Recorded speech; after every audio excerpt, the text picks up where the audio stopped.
So this is the kind of video idea you get whenever you and the homies are chilling in a Discord call at like 1 a.m. and someone's like, hey, this sounds like a good idea, and I'm like, you know what, that sounds interesting to talk about, so let me do that video. Basically, all this video is I'm going to be making a team based on like Bleach characters and putting them in the Tournament of Power. Now, this is really hard to do with Bleach specifically because of the rules for the Tournament of Power. Characters are not allowed to fly, they cannot kill, but most importantly, they cannot bring weapons, which I believe Zanpakutos would be counted as weapons. So this really presents kind of an interesting dilemma. It's like I have to make a very powerful team based on Bleach characters, but I can't use anybody that uses like a traditional weapon or something that is like an external weapon. Like, I assume if like Super Saiyan Rose Goku Black made his scythe, right, like that would be fine because that's a weapon he can create on his own. I don't know how practical it would be to use that because I assume you would just kill somebody with that. It's kind of hard to use that and not murder somebody, but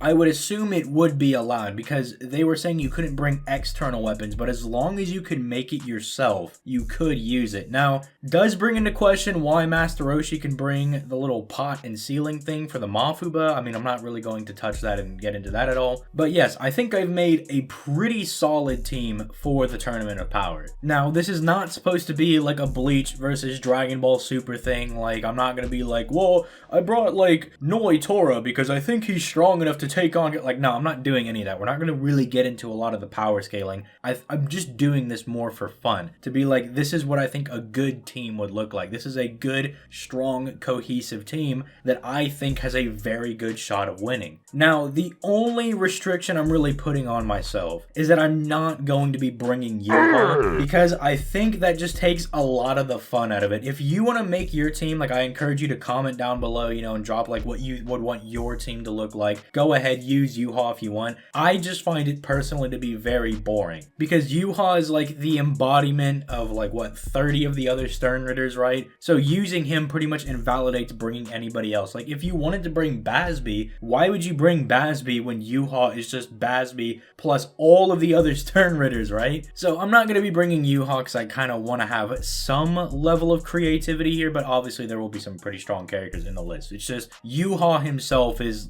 kind of built different. But if you like this video idea and you want to see me do more kind of just Bleach discussion videos and more like less power scaling, like there's still obviously like power scaling to an extent when like how good their abilities are, but you know, more of these relaxed videos, I guess is what I would call them.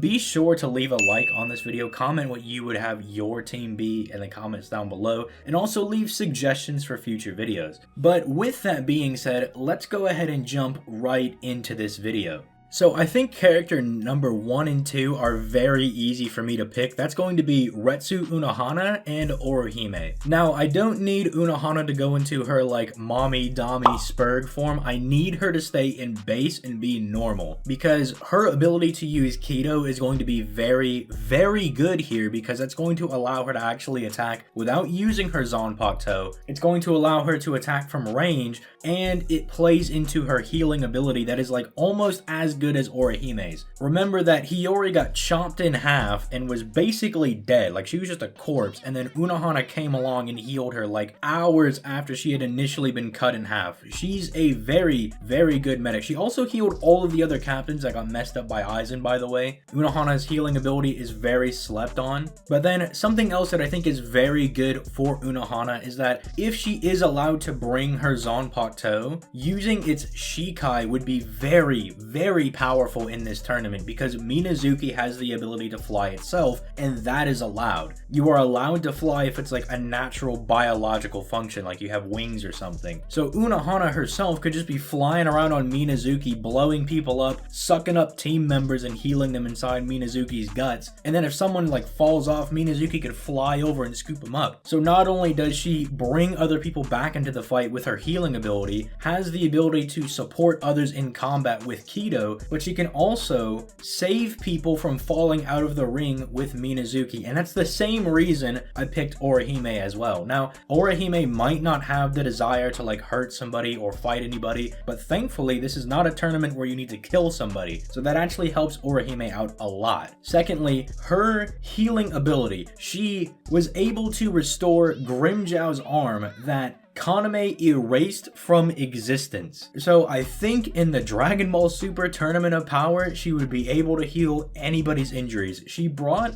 Melanie back to life when she was literally just a pair of legs. I don't think there's anybody that's going to do that much damage to any of the members of Team Bleach. I mean, if they do, they're going to get disqualified anyway. And even if they did do that, then they would get disqualified and then Orihime would bring them back into the fight anyway. So her healing ability, very powerful. Her ability to make barriers with Santen Kishun is also going to be exceptionally good here as assistance in combat, because she is shown to do this in like Ichigo's fight with Ukiura or Ichigo's fight with Yuha. You know, when they're about to get blindsided by an attack, she comes in out of nowhere with a barrier and protects them from taking damage. That's very, very good. Another good thing about Orihime is that her reaction speed is up to snuff as well. Like, she is fast enough to be a viable support member. But what makes this even better on top of all of that is that her barriers can actually reflect damage back onto her opponents. This is something she developed in the Fullbring arc to kind of make up for her weakness of Tsubaki not being all that powerful. She was like, well, then I'll just reflect damage back onto my opponents. And she uses it against Ginjo and it's pretty effective. But then on top of all of that, Orihime has like the same utility that Unohana does, where she can like float with her little barriers. She's shown doing this in the 1000-Year Blood War when they're in the Soul Palace. So again, she can save people from being knocked off the ring, which I think Retsu and Orihime having that ability is exceptionally powerful. It is such a good ability because that's how they beat someone like Jiren. Like Jiren, who is the strongest person in the tournament, they beat him by knockout. Like, imagine if Jiren could fly or something, right? Or he just like caught the edge of the ring and threw himself back up. It would have been over. But because the strongest guy didn't have a recovery option, he lost. So giving my team not just one, but two very reliable ways to recover themselves, like not only just their physical bodies from being, you know, injured or anything, but also from being knocked out, it kind of makes the team almost immortal. The only issue is that it's going to be hard to kind of heal people while under attack. So say you have like Ichigo on the team or something. He's not on my team, spoiler alert, but say he's on the team. He gets messed up fighting, I don't know, man. He's fighting Hit and he just gets plugged full of holes. It's not like you could then just like walk over to Orihime or Ichigo and heal him as he's being beat up, right? Like, their ability doesn't necessarily work like that, unless you would want to argue that Orihime's rate of healing is faster than any character in Dragon Ball Super could output, which that's a debate for another day. But those are my characters number 1 and 2. Characters number 3 and 4 are our big brain characters, right? These are our like strategy guys with Aizen and Kisuke. Now Kisuke, I'm actually just going to name as the team captain. I think he's probably going to be the best person to pick. Kisuke does a lot of like neat things even without his Zanpakuto. In fact, I think you could get away with him using his Bankai because his Bankai is not technically a weapon and he can bring a cane in. Like, do we count the cane as a weapon? So if you can like sneak the cane in and be like, oh, I'm just an old man who needs his cane, then you can just use Bankai in the middle of the tournament. He's also very good with Kido. You know, he has the Gigai thing that he can use where like he can throw a Gigai at somebody, have them fight the Gigai, and then he just can completely read that person. So much so that he can just basically reverse engineer their techniques, cancel them out. He'll be able to read all of their muscle movements so they can't even hit them. We'll basically have Ultra Instinct Kisuke, and he can just keep spamming that against any 1v1 fighter he wants to do. So he pulls up to Jiren and is just like, oh, I know how Jiren functions now he can't touch me, bro. But Kisuke is more just there for his intelligence and his ability to plan as the team captain, but Aizen is very, very cheese. Because technically, yes, Aizen does have a Zanpakuto, but Aizen himself is also the Zanpakuto at this point. So basically, we'll have Aizen with Kyoka Suigetsu that can be up the entire time, and he could literally just have everybody walk off the ring. He could just have everybody perceive the edge of the ring as like some other location, and they all just fall off the ring. Super broken. Even if you're someone like, I don't know, maybe like Goku unlocked his third eye very early on into Dragon Ball, and that's supposed to let him see through illusions. So maybe you want to argue that Goku can see through Kyoka Suigetsu, so maybe some other characters could as well. They could maybe sense Aizen with their ki, right? And then he can't escape in like that cheese manner. Aizen still is also a Kido master as well. He's literally mastered all of the forms of combat that the Soul Society had to offer, and he's considered a master among people that have been alive for thousands of years training with these like Kido, Zanjutsu, hand-to-hand combat. He's mastered all of them. So even without, you know, the ability to have people just walk off the ring, he's still just very powerful in his own right. And if we give him the Hogyoku, like if right before the tournament, Central 46 is like, you know what, we approve, give Aizen the Hogyoku before we go in there, then he just has ridiculous regen, the ability to teleport, he has adaptation, so he starts getting beat up by somebody and then he just adapts to their level of power. Like, Aizen doesn't have to get killed to evolve. Remember, like, Isshin was pushing him and he was already starting to adapt, and it was when Kisuke actually, you know, blew him up from the inside out that he evolved to the Chrysalis form. And then he was being pushed in that Chrysalis form, then he like went to the third fusion, then I mean he got killed by Gin, then he went to fourth, and then again Dangai Ichigo is just pushing him and he goes to the monster form, right? So all you really have to do is push Aizen and kind of just be a threat to him, and the Hogyoku will start evolving him. So yeah, we have two very intelligent characters that are both very just fine without their Zanpakutos. If they can bring their Zanpakutos, like they can kind of finesse it, very, very powerful abilities they're bringing to the table. I'm not particularly worried about Aizen killing somebody. I know Aizen should, like, in character be able to restrict himself and not just go absolute, you know, just ballistic on everybody. Like, if he can work together with Ichigo to fight Yuha, it shows that Aizen can, like, put things aside for the greater good. And so if they tell him, look, if you kill somebody, we automatically lose, and then our universe just gets erased. Like, I'm pretty sure Aizen would be like, okay, don't kill somebody, my abilities are fine for that. You know, I have tons of ways to just passively take people out. So those are my third and fourth characters. Character number 5 is a little interesting. I swear this is not because I did the whole Espada video and I was like, oh, well, Zomari can beat anyone in the Espada, which, you know, he can, by the way. You know, we can debate that if you want. But I just think Zomari would be really powerful in the Tournament of Power. Now, I know you can't bring your Zanpakuto because it's a weapon, right? But what if before, when they went to the Tournament of Power, he already went into his release mode, and then he would just look like this weird, goofy guy? And I mean, he would fit in with, like, the other characters in Dragon Ball, right? Like, Jiren looks like this weird alien. Hit literally looks like a penis. There's a universe full of like furry people. I think Zomari in his release mode would look weird, but I think he fits in, right? And then from there, he could literally take control of over half of the other tournament combatants. Like, it would be so vital. And the reason I don't think Zomari would go ballistic or anything and just start killing people is because Aizen is there, and Zomari just has this fanatical love for Aizen for whatever reason. Now, my 6th and 7th fighter, I was sitting around and I was like, man, my team right now is a little bit too big brain. We need to go a little small brain for a second. And I wanted some fighters that were just good, like, in physical fisticuff combat, right? They could just throw hands pretty well. And so the first thought that came to my head, I was like, oh, I like Grimmjow, so let's just throw Grimmjow in there. He's pretty powerful. He's relative to base Ichigo in the manga, in his base alone. And if we really wanted to, we could just have him go in his Resurrection, just similar like we did with Zomari. And then boom, we have somebody who's really good at throwing hands in the Tournament of Power, right? Because I thought it would be kind of crucial to have somebody that could actually throw hands, right? They could actually fight people, because this is